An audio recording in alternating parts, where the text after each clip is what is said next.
Hello everyone, welcome to Shruti S channel. ಈಗ ಅವರೆಕಾಳು ಸಾಗುನ ಹೇಗೆ ಮಾಡೋದು ಅಂತ ನೋಡೋಣ. ನಮಗೆ ಚಪಾತಿಗೆ, ರೊಟ್ಟಿಗೆ ಮತ್ತು ಪೂರಿಗೆ ತುಂಬ ಚೆನ್ನಾಗಿರುತ್ತೆ. ನೋಡೋಣ ಈಗ ಹೇಗೆ ಮಾಡೋದು ಅಂತ. ಒಂದು ಕುಕ್ಕರ್ ತೊಗೊಳ್ಳಿ. ಅದರಲ್ಲಿ ನಾನು ಒಂದು ಅರ್ಧ ಕೆಜಿಯಷ್ಟು ಅವರೆಕಾಯಿನ ಸೇರಿಸ್ಕೊತಾ ಇದ್ದೀನಿ. ಇದಕ್ಕೆ ಅವರೆಕಾಳು ಮುಳುಗೋವಷ್ಟು ನೀರು ಸೇರಿಸ್ಕೊಳ್ಳೋಣ.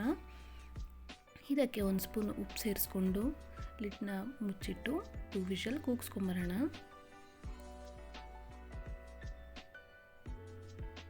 ಈಗ ಮಸಾಲೆ ನಮಗೆ ಏನು ಬೇಕು ಅಂದರೆ ಒಂದು ಜಾರ್ಗೆ 1 ಕಪ್ ಕಾಯಿ ತುರಿ ತೊಗೊಂಡಿದ್ದೀನಿ. ಇದಕ್ಕೆ 1-2 ಸ್ಪೂನ್ ಕಡಲೆಪಪ್ಪು ಇಲ್ಲ ಹುರ್ಗಡ್ಲೆ ಅಂತ ಕರಿತೀವಲ್ಲ ಅದನ್ನು ಸೇರಿಸ್ಕೊಳ್ಳೋಣ. ಒಂದು 4-5 ಹಸಿಮೆಣ್ಸಿಕಾಯಿ ಸೇರಿಸ್ಕೊಳ್ಳೋಣ. ಸ್ವಲ್ಪ ಹುಣಸೆಹಣ್ಣು, 4-5 ಬೆಳ್ಳುಳ್ಳಿ, ಅರ್ಧ ಇಂಚಷ್ಟು ಶುಂಠಿ, ಅರ್ಧ ಇಂಚಷ್ಟು ಚಕ್ಕೆ, 4 ಲವಂಗ ಮತ್ತು ಸ್ವಲ್ಪ 1/4 ಸ್ಪೂನಷ್ಟು ಅರಿಶಿನ ಸೇರಿಸ್ಕೊತಾ ಇರೋದು. 1 ಸ್ಪೂನ್ ಧನಿಯಾ ಪುಡಿ ಆದರೂ ಹಾಕ್ಕೊಳ್ಳಿ, ಇಲ್ಲ ಧನಿಯಾ ಕಾಳು ಇರುತ್ತಲ್ಲ ಅದನ್ನಾದರೂ ಸೇರಿಸ್ಕೊಳ್ಳೋಣ. ಸ್ವಲ್ಪ ನೀರು ಸೇರಿಸ್ಕೊಂಡು ಇದನ್ನು ರುಬ್ಕೊಂಬರೋಣ. ನೋಡಿ ಈ ರೀತಿಯಾಗಿ ಆಗಿದೆ. ಈಗ ನಾವು ಒಗ್ಗರಣೆ ಮಾಡ್ಕೊಳ್ಳೋಣ. ನೋಡಿ ಒಂದು ಬಾಣಲಿ ತೊಗೊಳ್ಳಿ. ಅದರಲ್ಲಿ 3 ಸ್ಪೂನ್ ಎಣ್ಣೆ ಹಾಕ್ಕೊಳ್ಳೋಣ. ಇದಕ್ಕೆ 1 ಸ್ಪೂನ್ ಸಾಸಿವೆ, 1 ಸ್ಪೂನ್ ಜೀರಿಗೆ, 2 ಈರುಳ್ಳಿ ಸಣ್ಣದಾಗಿ ಹೆಚ್ಚಿಟ್ಕೊಂಡಿರೋದು ಸೇರಿಸ್ಕೊಳ್ಳೋಣ. ನಂತರ ಒಂದು ಸ್ವಲ್ಪ ಕರಿಬೇವು ಸೇರಿಸ್ಕೊಂಡು ಫ್ರೈ ಮಾಡ್ಕೊಳ್ಳೋಣ. ನೋಡಿ ಈಗ ಈರುಳ್ಳಿ ಫ್ರೈ ಆಗಿದೆ. ರುಬ್ಬಿದ ಮಸಾಲೆ ಸೇರಿಸ್ಕೊಳ್ಳೋಣ. ಇದನ್ನು ಸ್ವಲ್ಪ ಹಸಿ ಸ್ಮೆಲ್ ಹೋಗೋವರೆಗೂ ಫ್ರೈ ಮಾಡ್ಕೊಳ್ಳೋಣ. 1-2 ನಿಮಿಷ, 2-3 ನಿಮಿಷ ಫ್ರೈ ಮಾಡ್ಕೊಳ್ಳೋಣ.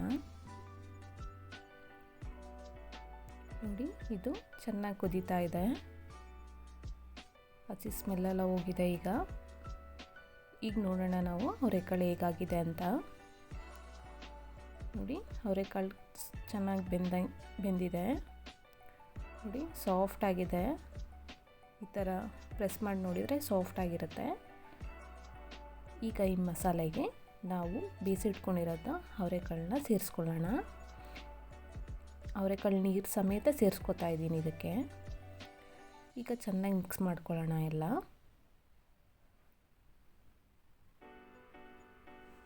ನಾನು ಅವರೆಕಾಳಿಗೆ ಉಪ್ಪು ಹಾಕಿದ್ದೆ. ಈಗ ಈ ಗ್ರೇವಿಗೆ ಉಪ್ಪು ಸೇರಿಸ್ಕೊಳ್ಳೋಣ. ಸ್ವಲ್ಪ ಉಪ್ಪು ನೋಡ್ಕೊಂಡು ಸೇರಿಸ್ಕೊಳ್ಳಿ. ನೋಡಿ ಟೇಸ್ಟ್ ಮಾತ್ರ ತುಂಬ ಚೆನ್ನಾಗಿರುತ್ತೆ.